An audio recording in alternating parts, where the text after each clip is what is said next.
Hey, salut les gens, c'est Riscat, on se retrouve pour une nouvelle vidéo. Alors c'est une vidéo un petit peu hors série, on va dire, un petit peu drôle, voilà. C'est un ami qui a eu l'idée que je fasse cette vidéo. Donc voilà, je voulais vous montrer que c'était possible de décoller et d'atterrir verticalement avec un avion. Je vous raconterai pas mon secret, enfin si, je vous le dirai à la fin de la vidéo. Après je pense qu'il y en a qui ont déjà compris. Voilà, donc on va essayer, on verra si c'est possible déjà, parce que peut-être que c'est pas possible, peut-être que je vous raconte des cracks, hein, mais on va voir si c'est possible, et si c'est possible, bah, on verra ce que ça dit par après. Allez, on est parti, alors plein gaz, ok, et ok, on décolle, voilà, verticalement comme vous voyez. Alors vous pouvez dire, ouais, mais en même temps t'as un avion avec deux ailes là, biplan. Oh punaise, désolé, hein, j'ai eu un petit peu de mal là. Et alors je vous aide, c'est pas lié à ça, mais je pense que certains auront très vite compris, puisqu'il suffit de regarder un petit peu les instruments et de regarder un petit peu le comportement de l'avion, ça se voit tout seul. Et je peux même vous montrer, je suis sûr que là, vous avez vu, j'ai pas de gaz et j'arrive à reculer avec l'avion. Et là vous vous dites, ouais mais non, ça c'est pas possible, là tu triches. Alors c'est sûr que le biplan ça aide un petit peu, hein, je vais pas vous mentir, hein, mais c'est pas du tout lié à ça.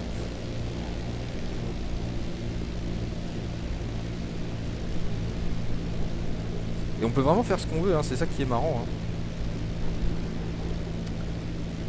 Vous savez quoi, on va se poser et on va essayer avec un autre avion, on verra si on y arrive. Alors faut que l'avion par contre se maîtrise tout aussi bien.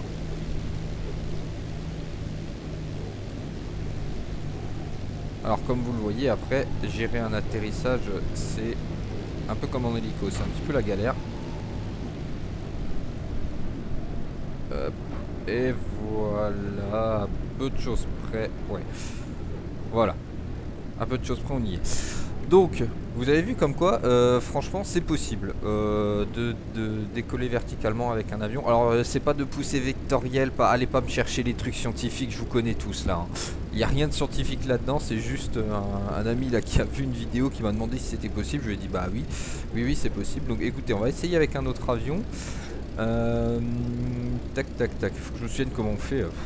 C'est compliqué. Qu'est-ce qu'on peut se prendre comme avion? Alors on va peut-être pas prendre un avion de chasse parce que vous allez me dire, ça je vous le présenterai plus tard d'ailleurs, là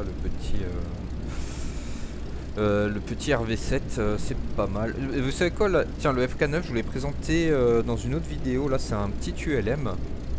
On va essayer, alors bien sûr c'est plus simple avec des petits avions, je vais pas vous mentir. On est là pour être honnête. Je pense que si je commence à prendre un avion un peu plus lourd, je vais avoir un peu de mal. Mais la vidéo que mon pote m'a envoyée, c'est sur un Cessna, je dirais à peu près. Donc comme quoi, bah écoutez, voilà, hein, tout simplement. Alors, je vais essayer de... Voilà. Et alors là, certains d'entre vous auront peut-être très vite compris. Hop. Alors on va sortir les volets, on va voir quand même si ça aide un petit peu les volets. Et voilà, c'est parti, on a décollé. Oh, vous voyez, les volets ça aide, hein. Et on va essayer d'atterrir tranquillement, verticalement. Alors là vous voyez, hein, je peux monter, descendre un petit peu comme je veux, hein,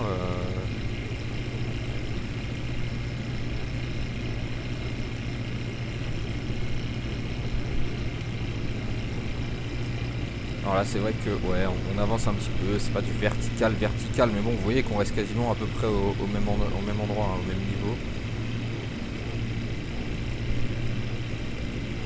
Vous savez quoi, on va voir si on peut un petit peu reculer aussi là.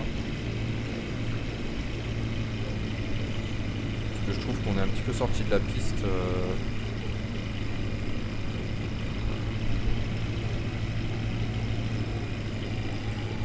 Alors, ce qui est marrant, c'est que ça se pilote vraiment du coup comme un hélico à peu près au niveau des commandes, c'est assez drôle. Hop, et voilà. Un petit peu plus galère hein, quand même, mais hop, voilà, tranquillement.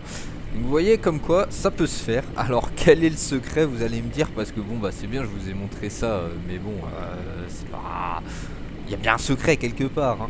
En fait c'est tout simplement le vent. Bah oui, quand le vent en fait il a la vitesse de la vitesse minimale ou la vitesse de décrochage par exemple de l'avion, bah forcément ça peut lui permettre de décoller verticalement. En fait, il faut savoir qu'un avion il vole pourquoi principalement grâce au flux d'air. Le flux d'air, que ce soit le vent ou que ce soit sa vitesse, en fait le flux d'air reste le même. Il va y avoir une certaine vitesse en dessous et au-dessus de l'aile, et c'est cette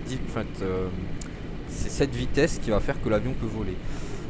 Donc qu'elle soit liée à du vent ou qu'elle soit liée à la vitesse propre de l'avion par rapport à la terre, ça reste la même chose. C'est de toute façon voilà, et c'est pour ça que les instruments en fait indiquent une vitesse par rapport au vent et pas une vitesse par rapport au sol, parce que forcément c'est ce qui va définir pour les pilotes en fait si ils vont décrocher ou si ils vont ne pas décrocher, enfin s'ils vont voler tranquillement quoi.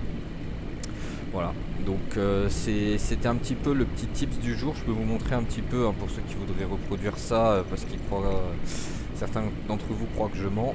Voilà, je vous ai mis le vent, là vous voyez, je l'ai mis à 100 nœuds parce que je savais que 100 nœuds c'était une vitesse à peu près que tous les petits avions peuvent atteindre.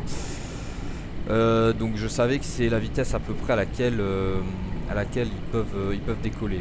Typiquement, vous voyez que j'ai fait pas mal de vidéos avec le Robin DR400 sur Neofly. Le Robin DR400, à force de le piloter, je sais qu'il décolle à peu près vers 70 nœuds. J'aurais pu mettre le vent à 70 nœuds, et puis voilà. Par contre, il faut que l'avion soit quand même assez puissant pour contrer en fait cette force du vent. Parce que forcément, si la traînée de l'avion est plus forte que... Bon, logiquement non, mais est plus forte que la puissance de son moteur, voilà, on va commencer à avoir des choses compliquées. Un avion qui, grosso modo, pour faire court, hein, un avion qui peut pas atteindre les 100 nœuds si vous préférez, en vitesse normale de croisière, c'est pas la peine d'essayer de mettre le vent à 100 nœuds et d'essayer de décoller. Il faut quand même rester cohérent. Voilà. Donc écoutez, j'espère que cette très courte vidéo vous aura plu. Je l'ai fait principalement parce que mon pote voulait savoir si c'était possible, et il m'a dit bah écoute, ce sera un sujet de vidéo. J'ai dit bah allez hop, on s'y attelle, je fais une vidéo là-dessus, comme ça permettra aux gens de connaître un petit peu. Et puis si jamais vous voyez la vidéo d'origine passer, bah écoutez, vous penserez peut-être à moi. Ok, voilà, donc c'était très court, désolé, ce sera un petit peu une vidéo hors série, c'est pour ça que je vais la sortir en semaine ou peut-être un dimanche, je sais pas encore, là je vais me décider tout de suite. En tout cas quand vous l'aurez, bah voilà, vous saurez que c'est une petite vidéo hors série. Ok, en attendant, bah moi je vous dis à très bientôt, à très vite pour une prochaine vraie vidéo cette fois-ci. En attendant, prenez soin de vous, prenez soin de vos proches, c'est important. Moi je vous dis à très vite, c'était Race4, salut.